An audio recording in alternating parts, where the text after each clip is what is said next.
I literally did not anticipate, think, or plan on making this video at all.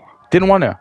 I was planning on hating, in fact. I was planning on spending my time pooping and pooping and pooping all over this game and this company and Randy Pitchford himself specifically. And, well, here we are.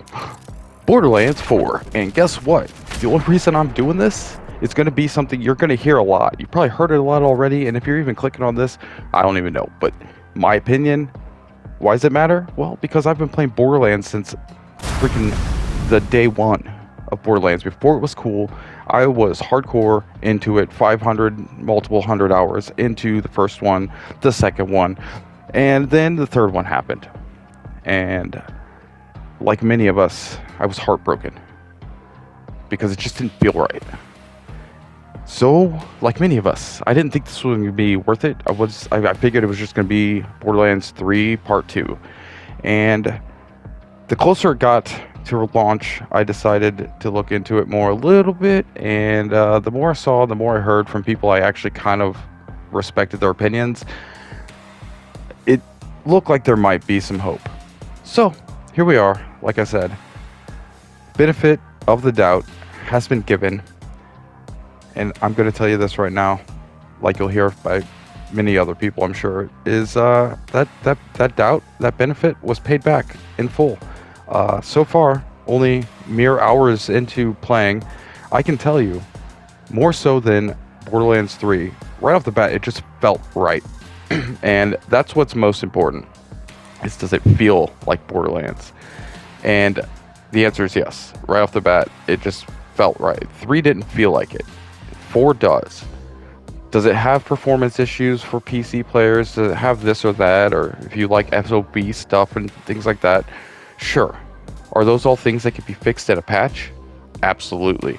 Are they going to? If we're loud enough about the things, they'll fix them. In the meantime, what is there is like... it's like old... It reminds me of Borderlands 2. That's the only way I can put it. Is it, you know... It can't remind you of Borderlands 1 because Borderlands 1 was so archaic and so long ago that, like, it was the precedent that was set. But Borderlands 2 was, like, the peak. And that's not just, like, nostalgia or some kind of weird, oh, this is better than that. It's just that it was. It was just solid all around, and you could play it endlessly. 3 just felt very... just preachy, story forced, like weird thing. Like it just didn't. The direction was even weird. It was like, what? I thought by now we'd be doing a different sort of like gameplay. Like at the end of the first and second one, by then you're like, wait, so we're gonna go across space and do vaults, right? Like that's what we do, vault hunters. It's fighting these monsters and going to all the different vaults. And then it was like, no, well, kinda, but we're gonna just do one vault per game. And then you're like, what?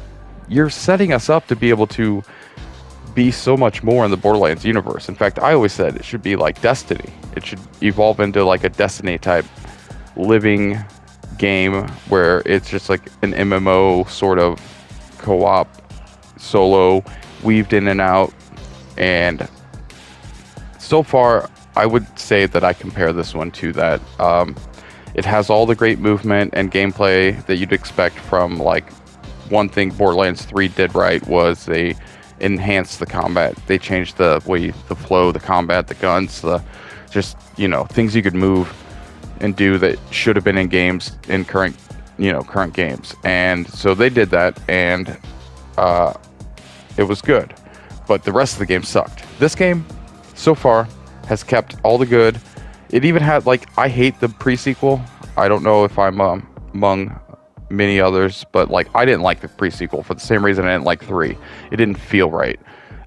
It was made by, and whatever, this might sound like whatever bigotry or something. I don't know if you can have that in video games, but my point is that's the Moon game pre-sequel was made by like Australia, like a different company in a different region with a different sort of sense of humor. And to me, it felt like I was in Australia the whole time, or New Zealand or whatever. Like it was very their humor. It was very Flight of the Conchords and like that style of humor. It didn't feel quite right, but it felt right because it wasn't Pandora, it was the moon. And so I justified it that way, but the game didn't feel right. I never really played it, and I didn't really like some of the mechanics and the flow of it. But I did like things like the jetpack and some of that stuff. And they've brought in elements like that. You have the double jump with your glide and things like that. So they've really upped, the grapple hook. They've upped the movement and all that. And they returned to the, I don't know. I don't even know how to describe it, but it feels different. It feels better. Like I had to, you have to give them respect and kudos and props where they deserve it. And I have to respect that. Like I'm actually enjoying it. So for what it's worth, this is me enjoying the game that I was hoping to enjoy, but expecting to hate. And, we were able to hop into co-op, split screen, play online together while also being split screen, and all those seamless things you would expect. Everything scales to your levels and preferences. You can change so many levels and preferences, and if you don't like Claptrap, you can turn off his dialogue even.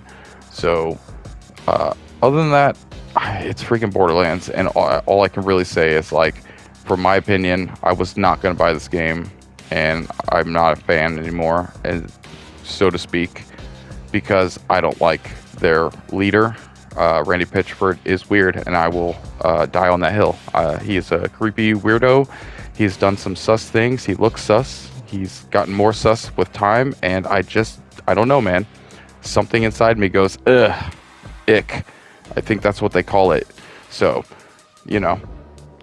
for what it's worth, that's how I feel about the guy who's behind the creation of one of my favorite games. And here we are. So, now, as far as which version to get, I don't think you should be spending like $200 on some collector's edition that doesn't even come with the game, or, all these other, like, hey, buy this one, buy that one, buy this one. You'll get this thing. You'll get one extra item that you'll only use for 20 minutes, and then you won't use anymore. Like, no. Get the best option for you, and don't overspend. Otherwise, like I said, I mean, it's Borderlands, and if you were like, man, Borderlands fell off, man, whatever happened to that game? I love that. Well, guess what? Borderlands is back, baby. So there you go. That's all I got to say about it. Hopefully the background is just a bunch of badass action and shooting and fighting, and really gives you an idea of how much Borderlands is back. Also, I'm an old gamer, so I spent most of my time being like, wait, there's too many things going on. What's going on? Where are you guys? What's going on? Am I supposed to get this? Who's getting that? What's this? So I cut out a lot of that stuff anyway. Otherwise, I'd be live streaming it. I'd be doing other things. And if you like, subscribe, and check out the other stuff, that would be amazingly awesome. And until next time, as always, love you guys. Bye.